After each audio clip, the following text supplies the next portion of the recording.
बिस्मिल्लाहिर्रहमानिर्रहीम। अस्सलामुअलैकुम student. I am Mohammad Atif, your math teacher. आज हम क्लास 9th का चैप्टर नंबर 1 देखेंगे। चैप्टर है हमारे पास मैट्रिसेस एंड डिटर्मिनेंट्स। तो सबसे पहले हम देखते हैं कि किन मैथमेटिशियन ने इन्हें डेवलप करवाया, इनका आइडिया दिया। जेम्स सिल्वेस्टर एक इंग्लिश मैथमेटिशियन था। सबसे पहले उसने इंट्रोड्यूस करवाया मैट्रिसेस को। उसके बाद आर्थर क्ले ने first time theory of matrices develop करवाई 19th सेंचुरी के अंदर। मैट्रिसेस की डेफिनेशन देखने से पहले हम इसकी प्रॉपर्टीज़ और इसके यूजेज देखते हैं कि ये कहाँ पे इस्तेमाल होते हैं। आइए सबसे पहले इसके एप्लीकेशंस को डिस्कस करते हैं।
जी बेटा, ये डेली लाइफ के अंदर यूज़ होती है ग्राफ को प्लॉट करने के लिए, ठीक है, ग्राफ को ड्रा करने के लिए। फिज़िक्स के अंदर भी डिफरेंट ब्रांचेस के अंदर यूज़ की जाती है, जैसा कि क्लासिकल मैकेनिक्स, ऑप्टिक्स, इलेक्ट्रोमैग्नेटिज्म और क्वांटम थ्योरी के अंदर यूज़ होती है। वो अपर क्लासों में जाके पढ़ाई जाती है और वहाँ पे इसकी एप्लीकेशन यूज़ होती हैं। उसके बाद स्टैटिस्टिक के अंदर भी यूज़ की जाती है, कंप्यूटर के अंदर भी मैट्रिसेस को यूज़ किया जाता है, जैसा कि linear programming, profitable combination of ingredients. आइए इसकी डेफिनेशन को डिस्कस करते हैं। मैट्रिसेस बेसिकली है क्या? A rectangular array or formation of a collection of real numbers. एक रेक्टेंगुलर अरे है, ठीक है, जो कि रियल नंबर की कलेक्शन है, उससे मिलके बनती है। से 0 1 2 3 4 एंड 7 चंद एक रियल नंबर ले लिए, ठीक है। Such has 1 3 4 7 2 0 and then enclose by bracket, ठीक है। उन नंबर्स को रीअरेंज करके एक ब्रैकेट के अंदर बंद कर दें तो हमारे पास बन जाएगा मैट्रिसेस।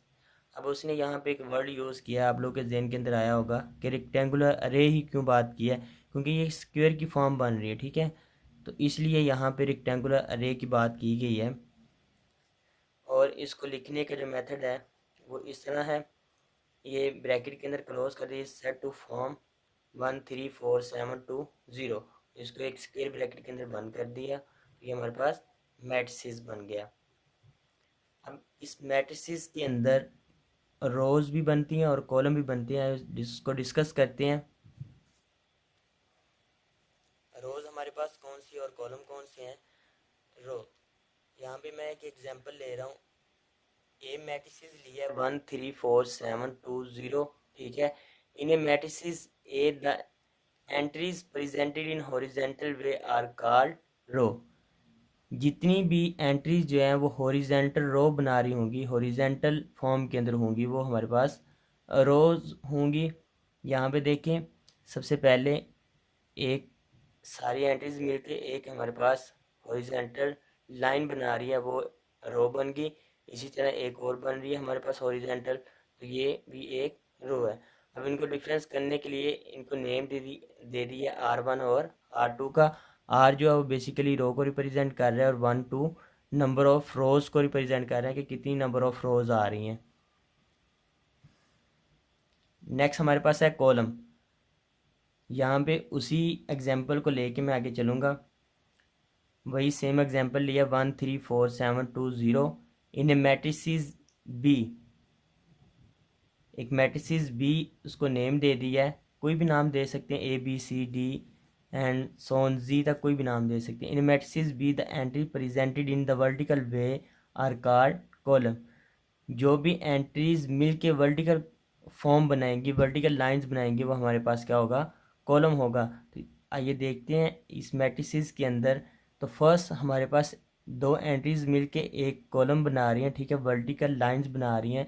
तो वर्टिकल लाइंस किसको रिप्रेजेंट करती है, कॉलम को रिप्रेजेंट करती हैं, ठीक है। तो फर्स्ट हमारे पास एक ये बन जाएगा, इसी तरह सेकंड नंबर पे ये और थर्ड नंबर पे एक ये वर्टिकल लाइंस को रिप्रेजेंट कर रहा है। तो ये कॉलम बन जाएंगे C1 C2 C3, ठीक है। C कॉलम को रिप्रेजेंट कर रहा है, 1 2 3 नंबर ऑफ कॉलम्स को रिप्रेजेंट कर रहे हैं। आइए नेक्स्ट देखते हैं इसकी definition. Order of the matrices क्या होता है। If matrices M has M row and N column, किसी भी मैट्रिसेस M के अंदर अगर M रोज आ रही हूँ small m and small n column आ रहे हो, then set to be order M by N। तो उसके ऑर्डर को हम लिखते हैं M बाई N। M जो हो बेसिकली नंबर ऑफ रोज को रिप्रेजेंट करता है, N जो है नंबर ऑफ कॉलम को रिप्रेजेंट करता है। सो इसके एक एग्जांपल देखते हैं, 1 3 4 7 2 0, ठीक है। वही एग्जांपल मैंने सेम ले लिया है, उसको मैट्रिसेस M का नेम दे दिया है। अब देखना है इसके अंदर नंबर ऑफ रोज कितनी आ रही है, नंबर ऑफ कॉलम कितने आ रहे हैं, क्योंकि दोनों मिलके ऑर्डर ऑफ द मैट्रिसेस बनाएंगे। तो इसके अंदर मेरे पास वर्टिकल लाइन जो आ रही है वो बेसिकली 2 आ रही हैं, ठीक है। अभी हमने ऊपर भी डिस्कस किया था, यहाँ पे देखें नंबर ऑफ रोज कितनी आ रही हैं, 2 आ रही हैं, ठीक है। तो मैं अभी लिख सकता हूँ M is equal to 2 by number of column कितने आ रहे हैं, 3 आ रहे हैं, ठीक है। 1 2 और 3 वर्टिकल लाइन जो मिल के बन रही हैं वो हमारे पास क्या होती हैं, नंबर ऑफ कॉलम्स होती हैं। तो 3 कॉलम्स आ रहे हैं, तो इस मैट्रिसेस का ऑर्डर जो है वो 2/3 आ जाएगा। आइए नेक्स्ट डेफिनेशन को डिस्कस करते हैं। जी बेटा, इक्विवेलेंट मैट्रिसेस हमारे पास है next. Let A and B are two matrices. दो मैट्रिसेस हैं हमारे पास A और B। A is equal to B if and only if. कब A B के इक्वल होगा, जब ये दोनों कंडीशन सेटिस्फाई करेगा। कंडीशन कौन कौन सी है, फर्स्ट कंडीशन है order of the A is equal to order of the B। A का जो ऑर्डर है वो B के ऑर्डर के इक्वल होना चाहिए। उसके बाद दूसरी एंट्री जो है, their corresponding entries are equal, और उनकी करस्पॉन्डिंग एंट्रीज भी इक्वल होनी चाहिए। आइए इसकी एग्जांपल देखते हैं जिससे मज़ीद क्लियर हो जाए। तो यहाँ पे दो मैट्रिसेस लिए हुए हैं A और B, ठीक है। तो मैट्रिसेस A आ रहा है 1 3 -4 2, B आ रहा है 1 1 + 2 -4 6 -4, ठीक है। अब यहाँ पे देखें इस मैट्रिसेस का ऑर्डर हम देख लेते हैं। A मैट्रिसेस का ऑर्डर आ रहा है, इसमें नंबर ऑफ रोज कितनी आ रही हैं, 2 आ रही हैं, ठीक है। और नंबर ऑफ कॉलम कितने आ रहे हैं, 2। वर्टिकल लाइंस भी 2 आ रही हैं, ठीक है। एंट्रीज की मिलके 2 बन रही है और हॉरिजेंटल भी 2 बन रही है। तो ऑर्डर इसका क्या होगा, 2/2। एज इट इज़ बी के अंदर देख लेते हैं, इसको सॉल्व पहले कर लें। 1 1 + 2 3 -4 एज इट इज़, 6 में से -4 करेंगे तो 2 आ जाएगा, ठीक है। तो आइए इसका भी ऑर्डर देख लेते हैं। इसमें हॉरिजेंटल लाइंस कितनी बन रही है, 1 और 2, ठीक है। तो इसका ऑर्डर क्या होगा, नंबर ऑफ रोज कितनी आ रही है, 2। नंबर ऑफ कॉलम भी देख लेते हैं, वर्टिकल लाइन 1 और 2, तो वर्टिकल लाइंस भी 2 आ रही हैं। तो ऑर्डर इसका भी क्या होगा, 2/2। तो दोनों मैट्रिसेस का ऑर्डर सेम है, तो it means first condition satisfy कर गई है। अब दूसरी कंडीशन को देखते हैं, इनकी करस्पॉन्डिंग एंट्रीज इक्वल होनी चाहिए। 1 1 के इक्वल आ रहा है, ठीक है। 3 3 के इक्वल आ रहा है, -4 -4 और 2 2 के इक्वल आ रहा है, ठीक है। इनके पहले वाली की इक्वल होनी चाहिए और दूसरी वाली एंट्रीज दूसरे वाली की, और इसी तरह दूसरे कॉलम दूसरी रोज के अंदर फर्स्ट वाली की एंट्रीज के इक्वल और दूसरी एंट्री दूसरी वाली एंट्रीज के इक्वल होनी चाहिए, ठीक है। तो दोनों कंडीशन सेटिस्फाई कर रही हैं, तो दैट्स वाई हम कह सकते हैं कि ए जो है वो बी के इक्वल है। आइए इसकी नेक्स्ट प्रॉपर्टीज़ को डिस्कस करते हैं 1 बाय 1। जी बेटा, मैट्रिसेस की टाइप्स जो है वो है, फर्स्ट टाइप है रो मैट्रिसेस। रो मैट्रिसेस कौन से होते हैं? लेट ए मैट्रिसेस, मैंने एक मैट्रिसेस ले लिया है ए 1 2 3, ठीक है। ये ऐसा मैट्रिसेस जिसके अंदर सिर्फ 1 रो आ रही हो वो हमारे पास रो मैट्रिसेस कहलाएगा। इसकी डेफिनेशन को डिस्कस करते हैं। A matrices is called a row matrices if it has only 1 row, उसके अंदर सिर्फ एक ही रो हो, कॉलम चाहे जितने मर्जी हों लेकिन रो कितनी आनी चाहिए? एक आनी चाहिए। तो ऐसे मैट्रिसेस को हम क्या कहेंगे? रो मैट्रिसेस कहेंगे। It is a row of matrices of order 1/3। इसका ऑर्डर कितना बनेगा फिर? 1। इसके अंदर नंबर ऑफ रोज आ रही हैं और नंबर ऑफ कॉलम कितनी आ रहे हैं? 1 2 और 3। तो ऑर्डर इसका भी क्या बन जाएगा? 1/3, ठीक है। डेफिनेशन के साथ साथ उसके ऑर्डर को भी मैंने डिस्कस कर दिया। As it is column of the matrices, एक इसी तरह एक मैट्रिसेस लेट कर लिया बी 2 3 और 4, ठीक है बेटा। ऐसा मैट्रिसेस जिसके अंदर सिर्फ 1 कॉलम आ रहा होगा वो हमारे पास क्या कहलाएगा? कॉलम मैट्रिसेस कहलाएगा, ठीक है। आइए इसकी डेफिनेशन को डिस्कस करते हैं। B matrices is called a column matrices if it has only 1 column. ऐसा मैट्रिसेस जिसके अंदर सिर्फ एक कॉलम आ रहा होगा वो हमारे पास कॉलम मैट्रिसेस कहलाएगा।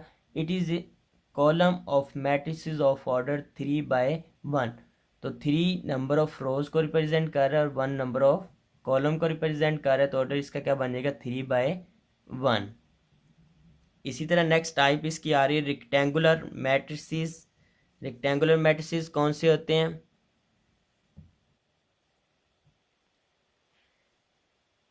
A matrices M is called rectangular matrices if the number of the rows of M is not is equal to number of column of M। आइए उसने क्या कहा है इसको समझने की कोशिश करते हैं। कोई मैट्रिसेस M हमारे पास आ रहा है, उसने कहा है अगर इसके अंदर नंबर ऑफ रोज जो हैं वो नंबर ऑफ कॉलम के इक्वल नहीं होंगी तो हम कहेंगे कि ये मैट्रिसेस रेक्टेंगुलर मैट्रिसेस है। जैसे फॉर एग्जांपल मैं यहाँ पे M is not is equal to N होना चाहिए। M किसको रिप्रेजेंट कर रहा है? नंबर ऑफ रोज को। और N किसको रिप्रेजेंट कर रहा है? नंबर ऑफ कॉलम को। तो M जो है वो N के इक्वल अगर नहीं होगा तो हम कहेंगे ये मैट्रिसेस जो है वो रेक्टेंगुलर मैट्रिसेस है। आइए इसके अंदर देखते हैं। इसके अंदर नंबर ऑफ रोज कितनी आ रही हैं? 1 2 और 3। नंबर ऑफ रोज 3 आ रही है। नंबर ऑफ कॉलम चेक कर लेते हैं 1 2। नंबर ऑफ कॉलम 2 आ रहे हैं, तो इसका ऑर्डर 3/2, क्योंकि नंबर ऑफ रोज को पहले लिखते हैं नंबर ऑफ कॉलम को बाद में लिखते हैं। तो 3/2 इसका ऑर्डर आ जाएगा। तो दोनों इक्वल नहीं हैं, तो इसलिए रेक्टेंगुलर मैट्रिसेस होगा। नेक्स्ट बी मैट्रिसेस एक लिखा हुआ है मैंने। इसके अंदर नंबर ऑफ रोज कितनी आ रही है? 1 और 2, और नंबर ऑफ कॉलम कितने आ रहे हैं? 1। तो इसका ऑर्डर क्या होगा? 2/1। तो दोनों इक्वल नहीं आ रहे नंबर ऑफ रोज और number of column, that's why B is also called rectangular matrices. Next इसकी टाइप है टाइप नंबर 4 स्क्वायर मैट्रिसेस। कौन से होंगे? A matrices is called a square matrices if the number of the rows is equal to the number of column. ऐसा matrices जिसके अंदर number of rows जो हैं वो नंबर ऑफ कॉलम के इक्वल आ जाएं, ऐसे मैट्रिसेस को हम कहेंगे स्क्वायर मैट्रिसेस, ठीक है। यहाँ पे देखिए आप, M जो है वो N के इक्वल होगा तो हमारे पास स्क्वायर मैट्रिसेस होगा, ठीक है। इसकी एग्जांपल को देखते हैं। एक सी मैट्रिसेस लिया हुआ है 1 2 3 और 4। इसके अंदर नंबर ऑफ रोज कितनी आ रही हैं? 1 और 2। इसके कॉलम को चेक कर लेते हैं 1 और 2। तो नंबर ऑफ रोज भी 2 आ रही है, नंबर ऑफ कॉलम भी 2 आ रहे हैं, तो 2/2 इसका ऑर्डर होगा। तो ऑर्डर सेम आ रहा है, that's why square matrices C is called square matrices. इसी तरह एक और एग्जांपल लिखी हुई है डी 1 2 3 -1 0 -2 0 1 -3।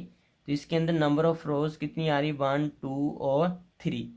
तो 3 नंबर ऑफ रोज है, कॉलम चेक कर लेते हैं 1 2 और 3। तो नंबर ऑफ कॉलम भी कितने आ रहे हैं? 3। तो ऑर्डर दोनों का सेम आ रहा है, तो हम कहेंगे so D is also called a square matrices. आइए इसकी नेक्स्ट टाइप को डिस्कस करते हैं। Null or zero matrices. A matrices M is called null or zero matrices if each entry is zero।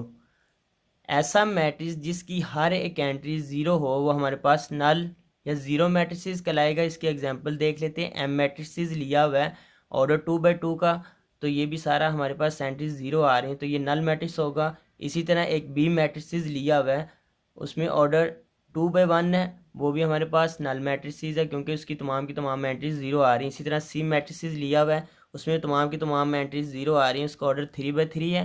तो दैट्स वाई जितने भी matrices लिखे हुए एम, बी और सी, ये सारे के सारे नल मैट्रिसेस हैं, इसको हम ज़ीरो मैट्रिसेस भी कहेंगे। आज का लेक्चर यहाँ पे ख़त्म होता है। अल्लाह हाफिज़।